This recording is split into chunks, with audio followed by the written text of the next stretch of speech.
What if we have it all wrong?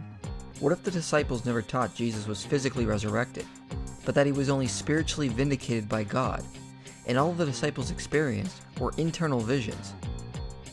This is an argument presented by some skeptical scholars who deny the evidence physical resurrection was the original belief of the disciples, and instead, they claim this was only interpreted by later Christians. Despite the evidence we already gave showing this cannot be the case, they actually try the argument that the earliest Christian records, given to us by Paul, actually teach Jesus was only spiritually vindicated in heaven and not bodily raised, and therefore the disciples and Paul never taught a bodily resurrection of Jesus. Here's how the argument goes. Paul says in 1 Corinthians 15, the appearance he received is exactly how Jesus appeared to the other disciples, and according to Acts, this was nothing more than a spiritual vision of light that only Paul himself could understand. Thus, since Paul says all the appearances were the same, then this is how all the other disciples experienced Jesus, according to our earliest source of Paul. The physical resurrection appearances were only made up later, and the real appearances the disciples had were just internal visions. Thus, Paul admits the disciples only had subjective visions and never experienced the risen Jesus. Well, to be fair, this is a well thought out theory, but the first time I heard it, I have to admit that I actually laughed a little. Because if you think about it for just a second, you'll realize there are several problems with it. First, even if the appearance Paul received was just an internal vision, this doesn't necessitate the other appearances to the apostles were internal visions as well. Paul never actually says all the appearances were the same. The creed Paul cites is not about what each person saw, but it is a list of who saw. This in no way implies each appearance was the same, as William Lane Craig says. In including himself in the list, Paul in no sense implies that the foregoing appearances were the same sort of appearances as the one to him. He is concerned here not with the how of the appearances, but with who appeared. Just because Paul lists appearances, that does not mean all the appearances happen in the same way. Just like if I talk to your mother over the phone and later list people who have spoken to her and include you, who have actually spoken with her in person, that would not mean we both have only spoken with her over the phone. A list of witnesses does not tell us how each of those witnesses experienced an event. They could have been different. Some could have been longer, some could have been more detailed, some with more physical interaction. A list of appearances does not mean all the appearances happen the same way. So this is just a conjecture made by skeptics. Second, skeptics are trying to tell us they are getting back to the earliest Christian beliefs by only looking at early sources. But they are relying heavily on Acts, which was not written by Paul, and many of these skeptics say it is very late and unreliable. Some even place it well into the 2nd century. And I've never seen a proponent of this theory say Acts was written before 85 AD, meaning by skeptical standards, it is not an early account of Paul's conversion. So if we go by their own standards, we cannot say it details Paul's conversion as according to Paul himself, or by another early source. In reality, if we go by early sources, all we really have is Paul saying Jesus appeared to him, which doesn't teach that Jesus actually only was an internal vision Paul had. But some skeptics believe Acts has preserved an early account of Paul's conversion that was later compiled into Acts, and they believe this because, according to them, it doesn't teach Jesus was physically resurrected, which they know was the earliest belief of Christians, and they know this because Paul didn't teach Jesus was physically resurrected. But they don't get this from Paul's letters, but from these select parts of Acts. So this is nothing more than circular reasoning. If skeptics really thought Luke was late, they should not be interpreting 1 Corinthians 15 through Acts 9. But because they think it fits their theory, of course they'll include it and discount the rest of Luke and Acts. It is just picking and choosing what you need to support your preconceived notion. If the account of Paul's conversion in Acts is early, then why are not the other accounts of Jesus' appearance as early as well? They are written the same way by the same author, and many of the speeches which teach physical resurrection in Acts seem to be early due to their Aramaic structure. Why are skeptics just picking the parts they want to be early, then dismissing the rest as late? If Luke and Acts have reliable parts and can be used for studying the first Christians, then why are all the parts which teach a very obvious physical resurrection not reliable? The only reason seems to be given is that physical resurrection was not taught at first, so it had to be later, and this is just circular reasoning. Third, if we look at the actual descriptions of what Paul experienced in Acts, it doesn't really imply Paul just experienced an internal vision. Of all three accounts, they all agree Paul's companions experienced something as well. In Acts 9, they heard something. In Acts 22, it says they saw a light, but couldn't make out the voice. In Acts 26, it says they fell to the ground. Despite the possible contradictions, they all agree that people with Paul experienced something. Acts also says Paul was blinded for 3 days afterwards, suggesting the event recorded in Acts is not an internal vision, but an external appearance that caused a physical blindness. So it doesn't even seem that Acts teaches Paul experienced an internal vision, but an external appearance in a literal blinding light. But why doesn't Luke just record Paul's experience like how the other apostles experienced Jesus? Well, that is just presupposing Luke was just making it all up as he pleased. But also, it would not fit with the narrative Luke gives us. Of course Jesus should appear to Paul in a blinding light from heaven. Remember, first Jesus was resurrected, and he appeared to the disciples. Then he ascended into heaven, where he remained until he appeared to Paul in a heavenly light. This doesn't contradict the other appearances. It coheres with the previous appearances in conjunction with the chronology of where Christ would have been. And again, the wording in Acts doesn't teach Paul's experience was just an internal vision. Fourth, what does Paul, our earliest source, actually say about this event? In his own words, not Luke's, he says Jesus appeared to him. If we're going on the early sources, why are we appealing to Acts and not looking at what Paul said himself? If you look at the text of 1 Corinthians 15, it is very clear Paul taught a physical resurrection of Jesus.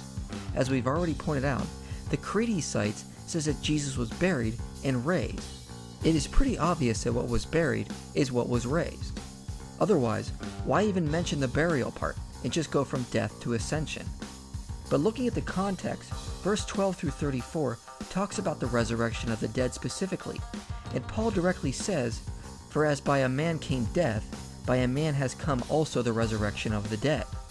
And this Greek word for resurrection directly means a bodily event of coming back to life, not a transition to a spiritual existence. There was never a time this word was used to mean a transition to a spiritual disembodied existence. From verse 34 to 41, Paul directly mentions several times it's about the type of body that will be raised. In this verse directly says how the resurrection of the dead is about how our bodies are perishable, but will be raised to be imperishable. But skeptics move past this and instead focus on verse 44 to 50, where Paul says, "It is sown a natural body, it is raised a spiritual body. If there is a natural body, there is also a spiritual body. Thus it is written, the first man Adam became a living being. The last Adam became a life-giving spirit. But it is not the spiritual that is first, but the natural, and then the spiritual. The first man was from the earth, a man of dust. The second man is from heaven. As was the man of dust, so also are those who are of the dust. And as is the man of heaven, so also are those who are of heaven. Just as we have borne the image of the man of dust, we shall also bear the image of the man of heaven. I tell you this, brothers, flesh and blood cannot inherit the kingdom of God, nor does the perishable inherit the imperishable." Skeptics try to assert here that Paul is teaching that the resurrection only means we are spiritually raised, not physically resurrected. This is because Paul says we shall receive a spiritual body, and that flesh and blood cannot inherit the kingdom of heaven. So clearly we are not bodily raised, but only in a spiritual sense. Well, first off, this ignores the immediate context of what Paul says prior to this, and as well as what he says right after this. "Behold, I tell you a mystery. We shall not all sleep, but we shall all be changed, in a moment, in the twinkling of an eye, at the last trumpet. For the trumpet will sound, and the dead will be raised imperishable, and we shall be changed. For this perishable body must put on the imperishable, and this mortal body must put on immortality. When the perishable puts on the imperishable, and the mortal puts on immortality, then shall come to pass the saying that is written, Death is swallowed up in victory. O death, where is your victory? O death, where is your sting?" So it is clear Paul is still teaching our bodies will be physically resurrected and changed, and death will be defeated, not our saving grace as we transition to a spiritual existence. So why would he teach a completely different doctrine right in the middle of this passage? Well, we have to look at what these words and phrases mean. Let's not force our cultural understanding of these words onto a completely different culture. What does Paul mean by these words? Paul uses this word for natural only one other time outside of this passage, and it is not used to contrast physical beings and spiritual beings, but rather he is contrasting those who live by their sinful desires and those who live with heavenly desires. Richard Hayes says about this word, the term psychic is difficult to translate properly. It refers to human beings living in their natural state, apart from the Spirit of God, and therefore unenlightened and blind to the truth. They don't get it. Mike Licona documents 846 occurrences of this word from between the 8th century BC and the 3rd century AD, and has yet to find one instance of where the word means physical or material. It is simply not a word that is meant to mean material body, but is meant to mean an unenlightened person. So why would it mean that in 1 Corinthians 15? However, the word it is contrasted with, that is translated as spiritual, does at times mean immaterial. But unlike this previous word, it has a variety of meanings. Many times it is employed to mean something like enlightened. Paul uses the word outside of 1 Corinthians 15 over a dozen times, and it only means immaterial once. Mostly, he uses it to mean spiritually mature, spiritual wisdom, spiritual gifts, spiritual blessings, and others as well. Thus, given the context, and given the word natural means unenlightened, it is pretty obvious this verse is meant to contrast unenlightened with enlightened. As Mike Licona says, when employing the terms natural and spiritual, Paul is not referring to the substance of the old and new bodies, but rather their mode of existence. He is saying that our current body is buried with all of its natural or this worldly appetites and weaknesses, but is raised and transformed into a new body with spiritual appetites and qualities. So now that we know the meaning of these words, they can help us to understand the next few verses. The following verse cannot mean Jesus was always just some spirit, like in Gnosticism, since these words are rooted in the two previous words. The only difference is these words are substantive instead of adjectives. And second, no author ever used these words to contrast physical and immaterial, thus destroying the probability Paul is contrasting that here. But what about verse 50, where Paul says flesh and blood cannot inherit the kingdom of God? Doesn't this show heaven is purely spiritual and not a physical resurrection? Again, we should ask what this phrase means to the people who wrote it, not what does it mean to us in our culture. A small minority of scholars believe this phrase flesh and blood actually means a physical body, whereas the overwhelming majority accept it as just a figure of speech to express frail human nature. As Licona says, it is sort of like today if we were to say you can't trust a cold-blooded man, or that person's blood is boiling, or that's a red-blooded American. It is not referring to their actual biological makeup, but a state of their mind or personality. The phrase also doesn't appear often in the New Testament. However, it is common in early Jewish and rabbinic literature, and the phrase always seems to mean mortality, not simply having a physical body. This is pretty obvious in the context, as N.T. Wright says. The second half of verse 50 already explains, in Hebraic parallelism with the first half, more or less what he means, as Paul's regular use of flesh would itself indicate flesh and blood, is a way of referring to ordinary corruptible, decaying human existence. It does not simply mean, as it has so often been taken to mean, physical humanity in the normal modern sense, but the present physical humanity as opposed to the future one, which is subject to decay and death. Scholars also point out verse 53 is nothing more than a restatement of verse 50. For this perishable body must put on the imperishable, and this mortal body must put on immortality. The verse could not be more clear. Our present mortal bodies must be changed to be immortal. The surrounding context is undeniable. Our bodies will be transformed into new immortal ones, just like what happened to Christ, who is the first fruits of the resurrection. Most of 1 Corinthians 15 is pretty obvious, even by our own cultural understanding, that Paul is teaching our physical bodies will be resurrected and transformed. And once we understand the cultural context of these verses that stick out, we see they fit right into the rest of the passage. If we try to interpret the rest of this chapter by these few verses alone, not only will we ignore the cultural context, but will make unparsimonious interpretations in trying to explain the rest of the chapter. Thus it is clear Paul never taught a spiritual resurrection. His own words confirm a belief that Jesus was physically resurrected and appeared to them. And Luke's words, even taken out of context, still do not teach a spiritual resurrection.